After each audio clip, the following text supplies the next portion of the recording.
ನಮಸ್ಕಾರ ಸ್ನೇಹಿತರೆ. Big boss Kannada season 12 ಶೋನಲ್ಲಿ ಗಿಲ್ಲಿ ನಟ ಹಾಗೂ ಅಶ್ವಿನಿ ಗೌಡ ಅವರು ಹಾವು ಮುಂಗುಸಿ ಇದ್ದಂತೆ. ಆರಂಭದಿಂದ ಇಲ್ಲಿಯವರೆಗೆ ಇವರಿಬ್ಬರು ನಿತ್ಯವೂ ಜಗಳ ಆಡ್ತಿದ್ದಾರೆ. 100ನೇ ಎಪಿಸೋಡ್ ದಿನ ನಾಮಿನೇಷನ್ ಟಾಸ್ಕ್ ವೇಳೆ ಅಶ್ವಿನಿ ಗೌಡ ಅವರು ಗಿಲ್ಲಿ ನಟನನ್ನ ನಾಮಿನೇಟ್ ಮಾಡಿದ್ರೆ, ಗಿಲ್ಲಿ ನಟ ಅವರು ಅಶ್ವಿನಿ ಗೌಡ ಅವರನ್ನ ನಾಮಿನೇಟ್ ಮಾಡಿದ್ದಾರೆ. ಆ ವೇಳೆ ಗಿಲ್ಲಿ ನಟ ಅವರು ಬಳಸಿದ ಪದ ಸರಿಯೇ? ಅಷ್ಟಕ್ಕೂ ಗಿಲ್ಲಿ ನಟ ಹೇಳಿದ್ದೇನು? ಗಿಲ್ಲಿ ನಟ ಅವರು ಮೊದಲು ಅಶ್ವಿನಿ ಗೌಡ ಅವರನ್ನ ನಾಮಿನೇಟ್ ಮಾಡ್ತಾರೆ. ಆಗ ಗಿಲ್ಲಿ ನಟ ಅವರು ಬಾತ್ರೂಮ್ ವಿಚಾರಕ್ಕೆ ಜಗಳ ಆಯ್ತು. ವಿಟಿ ಹಾಕಿದ್ಮೇಲೆ ಸತ್ಯ ಏನು ಎಂದು ಗೊತ್ತಾಯ್ತು. ರಾಶಿಕಾ ಶೆಟ್ಟಿ ವಿಚಾರ ಬಂದಾಗ ರಘು ತೊಡೆಬೇಕು ಅಂತಾರೆ. ಧ್ರುವಂತ್ ಹೆಗಲು ಬೇಕು ಅಂತ ರಾಶಿಕಾ ಹೇಳಿದ್ರು. ಅದಕ್ಕೆ ನಾನು ಹೇಳ್ದೆ ಎಂದು ಅಶ್ವಿನಿ ಮೇಡಮ್ ಹೇಳ್ತಾರೆ.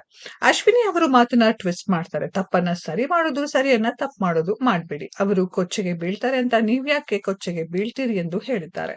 ಅಶ್ವಿನಿ ಗೌಡ ಅವರು ಗಿಲ್ಲಿ ನಟನ್ನ ಕೊಚ್ಚೆ ಎಂದು ಹೇಳಿದ್ದಾರೆ. ಆಗ ಗಿಲ್ಲಿ ನಟ ಅವರು ಉಚ್ಚೆ ಎಂದು ಹೇಳಿದ್ದಾರೆ. ಗಿಲ್ಲಿ ನಟ ಅವರು ಉಚ್ಚೆ ಎಂದು ಹೇಳಿದ್ದು ಅನೇಕ ವೀಕ್ಷಕರಿಗೆ ಇಷ್ಟ ಆಗಿಲ್ಲ.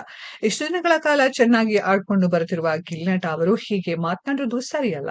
ನಾವು ಅವರಿಂದ ಇದನ್ನೆಲ್ಲ ನಿರೀಕ್ಷೆ ಮಾಡಿರ್ಲಿಲ್ಲ. ನಿಮಗೆ ಮಾನ ಮರ್ಯಾದೆ ಎಲ್ಲವನ್ನ ಬಿಟ್ಟು ನಾನು ಏನ್ ಬೇಕಿದ್ರೂ ಹೇಳ್ಕೊಳ್ತೀನಿ ಅಂತ ನಿಂತಿದ್ದೀರಾ ಎಂಬ ಅಭಿಪ್ರಾಯ ವ್ಯಕ್ತವಾಗಿದೆ. ಸ್ವಯಂ ಘೋಷಿತ ಬಿಗ್ ಬಾಸ್ ಕನ್ನಡ ಸೀಸನ್ 12ರ ಮನೆಯ ವಿನ್ನರ್ ಗಿಲ್ಲಿ ಅವರನ್ನ ನಾಮಿನೇಟ್ ಮಾಡ್ತಿದ್ದೀನಿ. ಟಾಯ್ಲೆಟ್‌ಗೆ ಹೋದಾಗ ನೀರ್ ಹಾಕೋದಿಲ್ಲ, ತಿಂದ ತಟ್ಟೆಯನ್ನ ತೊಳೆಯೋದಿಲ್ಲ, ಹಲ್ಲುಜ್ಜಲ್ಲ, ನೀನು ಮಾತನಾಡುವ ಮಾತುಗಳು ನಿನ್ನ ವ್ಯಕ್ತಿತ್ವವನ್ನ ತೋರಿಸುತ್ತೆ.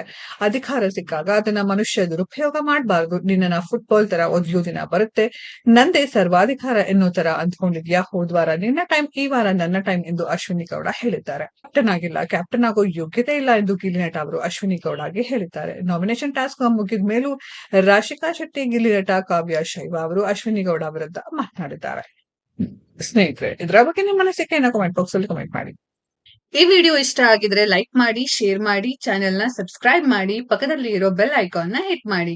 ಮುಂದಿನ ವಿಡಿಯೋದಲ್ಲಿ ಭೇಟಿಯಾಗೋಣ. ಧನ್ಯವಾದಗಳು.